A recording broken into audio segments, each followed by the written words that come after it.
You're welcome to Chapter 2, Technology Evolution, taken from our main topic, Technology Strategy for Managers and Entrepreneurs.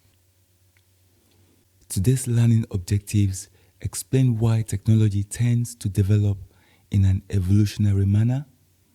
We have graph describing a technology S-curve, define a shift in the S-curve, spell out the pros and cons of using technology S-curves, describe the Abernathy-Otterberg model of technology evolution, define and interpret a dominant design, define and explain radical incremental technological change, summarize the modifications that researchers have made to the Abernathy-Otterberg model, describe and explain architectural innovation, and finally, identify the types of innovation that new and established firms are each better suited to develop.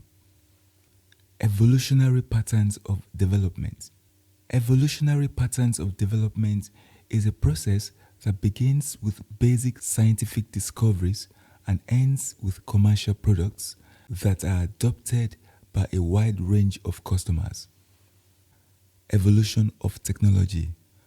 For new technology invented to move from this position to products introduced to market, the technology has to evolve and performance improve. For products introduced to market to move from this position to a better product adopted by more people, both the technology and new products generations need to be improved. Drivers of technological evolution. These are paradigms where researchers seek answers based on prior knowledge. These drivers are in the form of social, economic, and political forces. They are technological advancements for some performance dimensions. And lastly, paradigm shifts necessary to create new opportunities. With radical and incremental technological change, most technological innovation is incremental and involves small improvements to existing technologies, while some technological innovation is radical and involves fundamentally new ways of solving a problem. In technology S-curves, we have graphical representations of the development of a new technology. We compare some measure of performance with some measure of effort, as well as the relationship between effort and performance is typically S-shaped. For instance, the initial performance improvements per unit of effort are small. Once key drivers of performance are identified, rapid improvement follows. Finally, there is diminishing returns as physical limits are reached. Looking at the technology S-curve for Intel's semiconductors, an S-curve in a project management is typically used to track the progress of a project. Looking at the graph, we can see in the y-axis the number of transistors produced. We can also see in the x-axis the cumulative expenditure on R&D. We can also see the shape starting from 0 all the way to 20,000 on the cumulative expenditure axis, and also starting from 0 all the way just above 40 million on the y-axis where transistors are produced. This technology is an S-curve because the shape actually looks like an S. The technological improvements along an S-curve. The technological improvements along an S-curve tend to be incremental, building on prior developments and taking place within an existing paradigm. It's usually done by established firms, such as having existing technical markets and organizational capabilities with a solid customer base, and they also have access to internal cash flow to invest. Shifting S-curves. This happens when an existing technology reaches the point of diminishing returns, A new technology is often developed to challenge the existing technology. Initially, the new technology is usually inferior to existing technology on critical dimensions. However, new technology is known to have a more significant potential for performance enhancement. Shifting S-curve example. We can see a sudden transitional change in effort. Looking at the performance on the y-axis, we can see the effort improvement in a traditional telecom starting from a lower point, having a lower start. This continued to move in an S shape towards the middle of the project, and just before it gets to the end of the project, looking at the efforts on the x-axis, we can see it suddenly jumped up and continue with the same S shape towards the end of the project. Who shifts the S-curve? Usually new entrants, because incumbents have no incentive to introduce the new technology. Incumbents have investments in existing technology.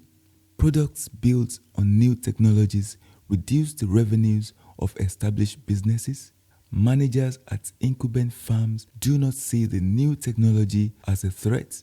Incumbent firms can improve the performance of their old technologies. In addition, incumbent firms confront organizational changes when upgrading their fundamental technologies.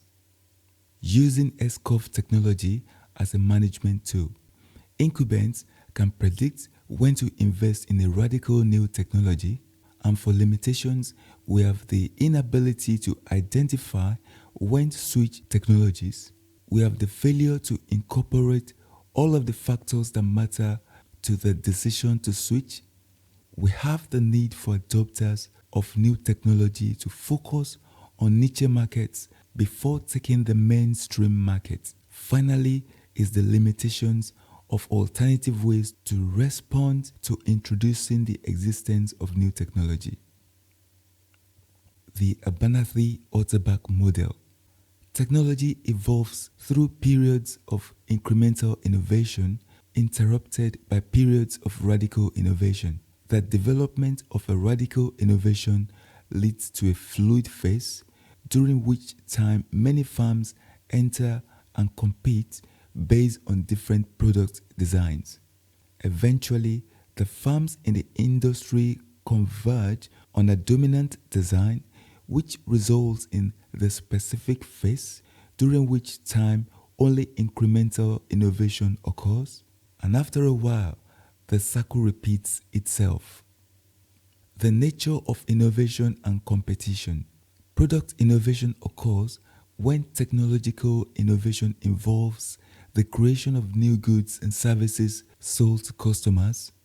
Process innovation occurs when technological innovation involves problem solving that improves the method of creating or delivering a product or service.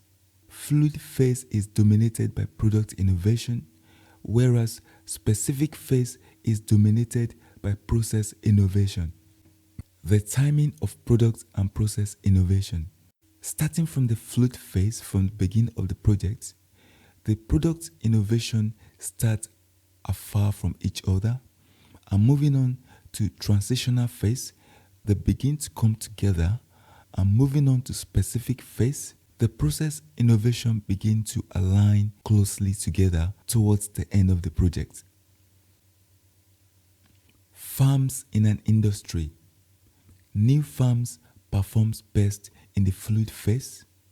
They're better than established firms at product innovation. They are less critical, and they are worse at efficient production due to economies of scale. During the specific phase, there is typically a market shakeout, with around half of the firms leaving the industry, and also during the specific phase, firms that cannot adapt their operations to the dominant design tend to back down. Limitations to the model. The model holds best in assembled manufacturing in which consumers have homogeneous consumer tastes. The model performs badly in unassembled production and manufacturing products using unassembled components. In addition, the model does not apply to services. Modifications to Abernathy-Otterberg model. One of the modifications is Barra's reverse product cycle theory. Another modification is Tushman's competency model that encourages innovation. Another modification is Christensen's model of value networks and disruptive innovation. And finally is the Henderson and Clark's model of architectural innovation. Looking at reverse product cycle theory, here's a model for service industries. Stage 1, adopt a technology from a goods industry to make services more efficient. Stage 2, use technology to make the service more effective. And stage 3, use technology to create new services for radical change. Competence enhancing and competence destroying innovation. Radical new technologies don't always undermine the capabilities of established firms. It is competence enhancing if it makes use of existing knowledge, skills, abilities, structure, design, production process, and plant and equipment. It is competence destroying if it undermines existing skills, structures, and so on. In addition, established firms can transition to a radical technology when that technology is competence enhancing. Architectural innovation. A modular innovation changes the components from which the innovation is created, but not the linkages between those components. An architectural innovation is one that changes the linkages between the components but leaves the components intact. Henderson and Clark's taxonomy of innovations. The Henderson-Clark innovation model focuses on products and distinguishes between the components and architectural impacts. Looking at the diagram, we're going to move clockwise from high impact on architectural knowledge to high impact on component knowledge to low impact on architectural knowledge, and finally we arrive at the low impact on component knowledge. Starting from the top, which is the high impact on architectural knowledge, we're going to move to the right. So moving from high impact on architectural knowledge to high impact on component knowledge, we call it radical innovation. And moving from high impact on component knowledge to low impact on architectural knowledge, we call it modular innovation. And moving from low impact on architectural knowledge to low impact on component knowledge, we call it incremental innovation. And moving from low impact on component knowledge back to high impact on architectural knowledge, we call it architectural innovation. Why incumbent firms fail in the face of architectural innovation? They often lack the right external link to gather information about a new technology architecture emerging in an industry. They also lack the capacity to recognize the value of information about architectural innovation that is presented to them. In addition, they struggle to leverage information as adopting an architectural innovation, which usually requires a corporate reorganization. Disruptive technology and value networks. New firms tend to target a new or undeserved segment of the market with a disruptive innovation.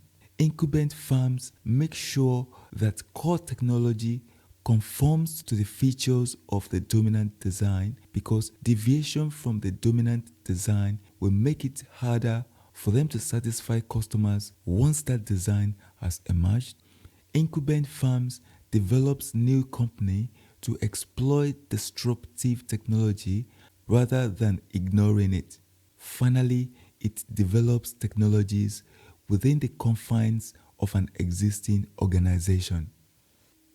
We have now come to the end of the second chapter. Thank you all and see you in the next class.